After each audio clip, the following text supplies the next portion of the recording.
What's up, friends? We've been talking a lot in the History Noob series about countries as a whole, but we haven't had many chances to talk about the people themselves. That's what we're going to do today with a new channel, History Matters, and what happened when kamikaze pilots failed or wimped out.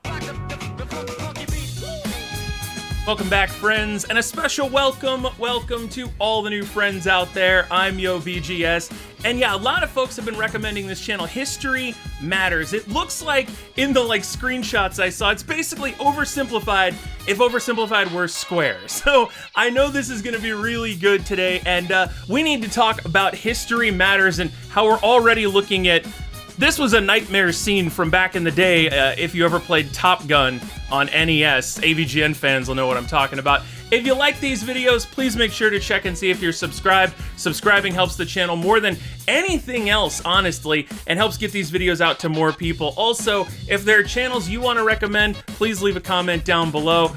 Okay, here we go. I honestly have no clue where this is gonna go, and I'm really interested to find out. Swing and a miss.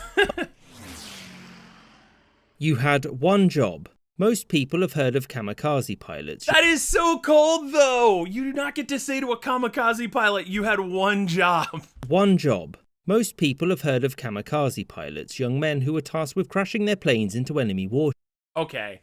So is this going to be one of those channels where we have to pause to check out all the signs in the background stuff? That's an objective for sure. These pilots could, ideally, accurately target important parts of ships and do more damage than a traditional bombing run. Also, it was believed that the display of a kamikaze pilot willingly sacrificing themselves for Japan would demoralize the enemy. Now, I kind of love that the characters in this show don't talk. They just hold signs. It's like old school Looney Tunes. They scary. Sacrificing themselves for Japan would demoralize the enemy. Now, the effects of kamikaze attacks are well debated, but something not spoken about is what happened when they failed. What was to become of a kamikaze pilot that either missed or wimped out? I'm sorry, yes, an entire battleship ducked. The kamikaze pilot that either missed or wimped out. So, some background. Commander was so pissed. In 1944, things weren't exactly going great for Japan, and the only hope of preventing America from defeating them was to destroy or at least cripple their capital ships, most importantly, their aircraft carriers. Simply attacking the ships with conventional means was too costly.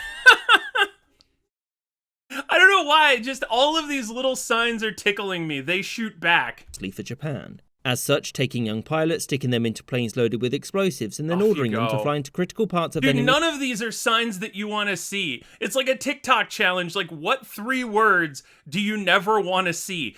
They shoot back, off you go. Ships was deemed to be a better strategy. The men chosen for this weren't just some random chaps, but were some of the most gifted pilots in Japan. The training was harsh, but the rations were much better.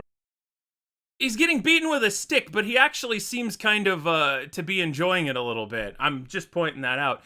And also, that, to me, has been an interesting thought when it comes to the world of, the kamikaze pilots. If you are taking your best, your brightest, your most skilled, and sending them on kamikaze missions, you are essentially doing something, like, you are taking your best soldiers out. You know what I mean? It's like in sports, when if somebody needs to, lay the hammer down on somebody and they might get thrown out of a game, you don't send LeBron to do that. You send the dude at the end of the bench who's 300 pounds and barely gets to play because you don't mind if he gets thrown out of the game. And in the same token, it sounds like they were sending their all-stars to do these missions that they weren't going to come back from, which, again, seems kind of counterintuitive. Culturally, kamikaze pilots were revered. Pilots were expected.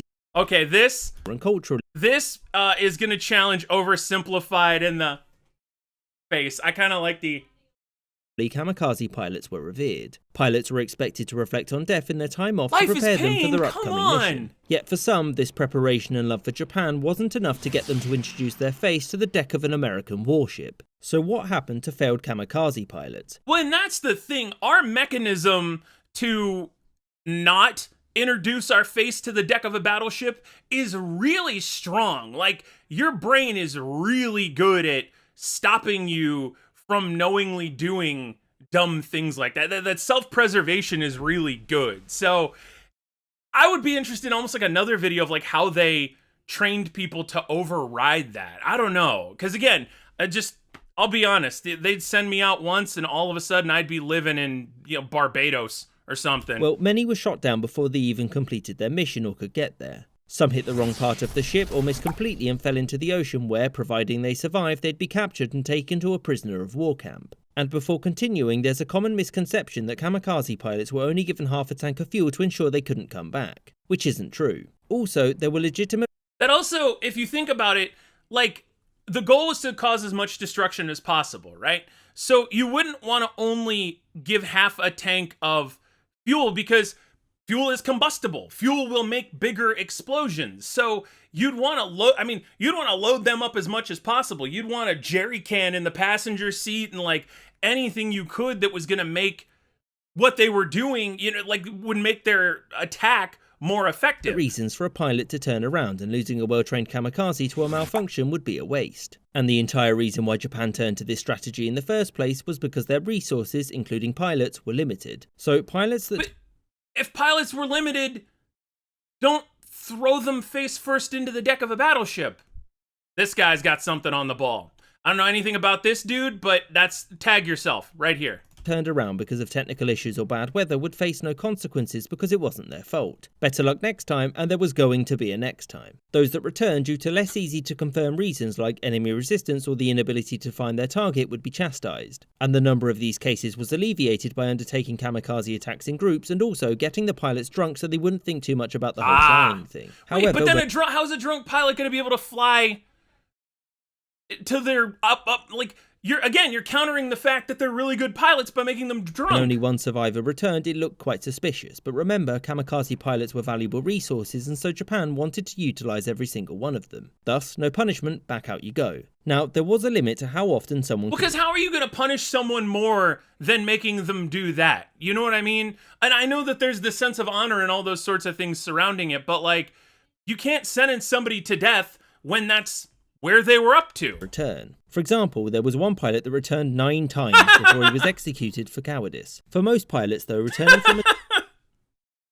I love the communicating via signs. Hey man, how's it going? He was executed for cowardice. For most I don't like that very much. Pilots, though, returning from a suicide mission was, to an extent, expected, and in many cases, not something that would get you imprisoned or shot. Like all resources during the Second World War, Japan had to conserve and make the best use of its kamikaze pilots if it were to compete with the industrial might of the United States. And given that a single kamikaze pilot could put an aircraft carrier out of commission for months, they were seen as something not to be wasted. Again, 3 words you would never want to see. Let me know in the comments down below, what 3 words would be horrible to see somebody bring to you on a sign? Hence why returning kamikaze pilots weren't often punished.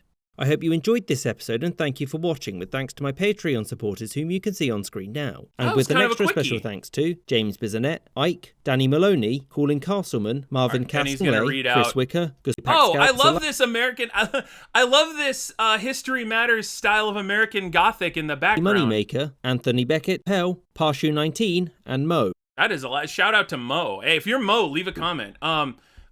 So basically, it sounds like, honestly, I'm sort of surprised, because you would have thought when they came back they were going to be, shamed, but in reality it was just, all right, send them off again.